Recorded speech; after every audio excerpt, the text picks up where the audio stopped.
욥기 12장, 12장, 11장의 소발이라는 아주 약간 젊은, 그 세 명 중에 제일 젊은 친구이긴 한데, 그것도 굉장히 독설적이고, 특히 말로 소발이라는 게 초파르라 하는데, 말이 많은 참새. 굉장히 상징적이죠. 우리 신앙을 공격할 때 말과 또 논리와 신학과 또 조롱과 시기와 또 잘남으로 우리를 끊임없이 우리 신앙을 흔들어내는 그런 것이 바로 소발이다. 또 나도 누군가의 소발이 될 수 있다. 야고보서의 아주 중요한 장은 말 조심해라. 또 사도 바울은 끊임없이 가장 큰 것이 말 조심, 말로 잘못된 구원감과 잘못된 복음과 서로 낭파를 나눠서 하는 그런 것이 바로 것이 소발의 죄가 아니겠는가? 소발이 어저께 말씀 묵상할 때 뭐가 그렇게 말이 많냐? 자기가 말이 많으면서 그렇지만은 사람한테 누군가에 대해서 말을 많이 하는 비판하는 말을 적게 해야 되지만 하나님께 대해서는 탄원도 좋고 탄식도 좋고 아픔도 좋고 말을 많이 해야 되고 기도도 크게 해야 되고 말도 많이 해야 되고 이것저것 무슨 기복신학이든 정복신학이든 많이 하나님께 하는 그게 살아있는 신앙이에요. 두 번째로는 하나님도 그렇고 욥도 그렇고 하나님 온전했다. 그 다음에 악에서 떠났다. 그 구원의 확신에서 예수 그리스도 보혈로 이 세상 사람이 온전한 사람이 어디 있어요? 예수님이 보혈로 온전해지고 그래서 그 하나님의 형상을 닮아가는 그 과정에서 하나님이 100점 만점을 줬단 말입니다. 그렇게 했을 때 네가 잘났느냐 그렇게 네가 실수하는 질투하고 하는 그런 말에 대해서 우리는 그런 공격을 하는 것에 대해서 우리는 믿음의 확신을 갖고 당연하게 예수 오늘 죽어도 천국 갈 수 있습니까? 예수 현재 갖고 다음에도 내일도 네가 죄를 지을 것인데 천국 갈 수 있습니까? 예수 예수님 우리 과거와 현재와 미래 모든 죄를 다 사하셨어요. 네가 그렇게 속을 썩이고도 지금도 너는 너희 부모의 자식이냐? 예수. 그렇지만은 관계는 예수지만 교제가 무너질 수 있죠. 근데 우리 욥은 그것까지도 온전했다 그랬어요. 그런데 이제 소발이 마지막으로 욕을 하죠. 막 욕을 하면서 지혜 없는 놈아, 들나귀 같은 놈아, 그렇게 욕을 하고 저주를 하고 회개해라. 그래 네가 복을 받는다. 그렇게 했을 때 오늘 12장에서 욥이 거에 대해서 대답하면서 지혜라는 주제를 이야기합니다. 1절부터 6절까지는 너희만의 지혜입니다. 인간 본성의 지혜.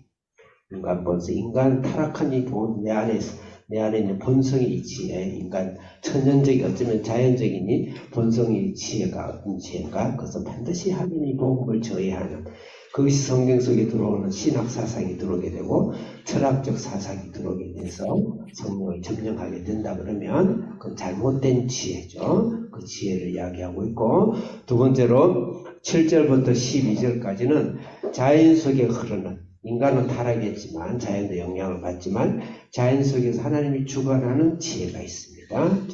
자연 속에서 하나님이 다스리는 지혜가 있다. 그 다음에 13절부터 25절까지는 세상을 통치하는 하나님의 지혜가 있다. 그것은 권능이라든지 전략이라든지 능력으로 표현하고 있습니다. 그 세 가지 지혜를 이야기하고 있습니다. 1절 읽겠습니다. 먼저 시작. 다시 우리 학생들도 크게 시작.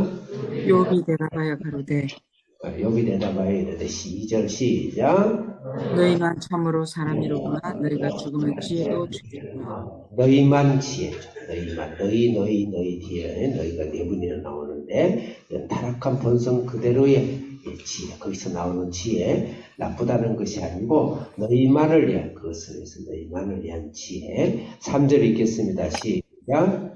나도 너희같이 총명이 있어 너희만 못하지 아니하니 같은 일을 누가 알지 못하냐. 참 잘났죠. 네, 그래서 우리 속에 너희만의 지혜, 인간의 지혜는 편협되어 있습니다. 너희만 위한 지혜인 것이죠. 그래서 잘못된 하나님 앞에서 우리가 잘못된 신앙생활할 때 잘못된 지혜는 편협된 지혜, 나만의 지혜. 우리만을 위한 지혜, 그런 지혜는 우리가 멀리해야 된다. 4절 읽겠습니다. 시작. 하나님께 불러 아뢰어 들으심을 입은 내가 이웃에게 웃음 받는 자가 되었으니 의롭고 순전한 자가 노름거리가 되었구나. 4절에 하나님께 불러 아뢰어 들으심을 입은 내가 수동태죠. 네, 수동태죠. 드디어 이제 욥이 자기 신앙을 고백하고 있습니다. 자기가 의로운 것이 아니고 하나님에 의해서 입힘을 받은 나는 의로움이다. 그것을 욥도 알고 있어요. 단지 표현을 안 했을 뿐이에요. 그런 신앙을 웃음거리로 만들고 조롱거리로 만든다.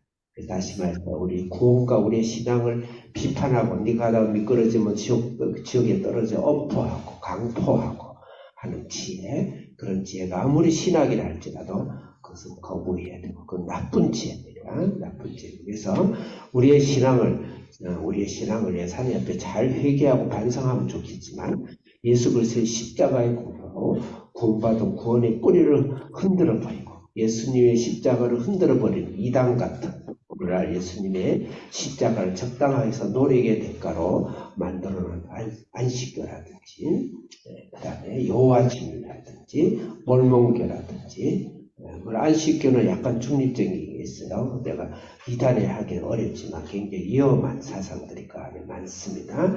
전부 다 심지어는 이슬람도 예수를 믿습니다. 다 뭐냐? 큰 좋은 신분이다. 좋은 신분이다. 천사 중에서 뛰어난 천사다. 이 정도로 믿죠. 그 모든 것을 포함해서 잘못된 지혜, 그 지혜는 절대 거부해야 됩니다. 5절 읽겠습니다. 시작. 평안한 자의 마음은 재앙을 멸시하나 십족하는 자를 기다리는. 잘못된 지혜는 지혜라는 건 신앙을 이야기하면 돼요. 잘못된 지혜는 평안한 자의 마음, 다시 말해서 고난을 한 번도 받아보지 않는 지혜. 인생은 고난이 필수입니다.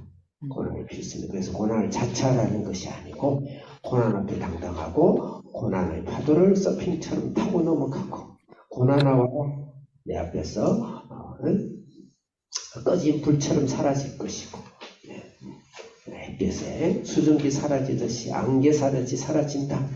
고난하와라. 그래서 고난을 전혀 두려워하지 않고 뛰어넘는 다스리는 그런 신앙이 돼야지. 고난이 없는 신앙은 반드시 잘못된 지혜다. 5절 읽겠습니다. 시작. 6절 시작. 강도의 장막은 형통하고 하나님을 진노케 하는 자. 하나님이 그 손에 잘못된 지혜, 잘못된 신앙은 강도의 장막 형통, 잠시입니다. 잠시. 물론 강도의 장막은 인과응보적인 그런 신앙으로 나를 잣대질하지 말라 이렇게 쓰긴 했지만 여기서 교훈적으로 강도의 장막 형통은 영원하지 않죠. 반드시 결과는 10배, 20배로 비참하죠. 그래서 잠깐의 형통함에 지혜 있는 자들은 잘못된 지혜다. 그러면 이제 올바른 지혜는 최소 올바른 지혜 7절 읽겠습니다. 시작. 이제 모든 짐승의 금으로 시간상 짐승이라는 단어, 그 다음에 공중의 새라는 단어, 그 다음에 8절에 봐요. 8절에 보면 땅이라는 단어, 바다의 고기라는 단어, 그 다음에 10절에 보세요. 모든 생물, 사람의 생명, 그 다음에 11절에 보면 입도 있고 귀도 있죠. 이건 뭡니까? 자연이죠. 자연 속에 특히 9절을 읽겠습니다. 시작. 이것들 중에 어느 것이 여호와의 손이 이를 행하신 줄을 아리라. 10절에도 그의 손이라고 했어요. 그 다음에 6절에도 보면 그의 손이라는 단어가 나와요. 주님의 손 안에서 다루고 있는 거예요. 참새 한 마리도 하나님 허락 없이는 팔리지 않는다 그랬습니다. 하나님이 직접 통치하시고 하나님 직접 지배하시는, 간섭하시는 지혜.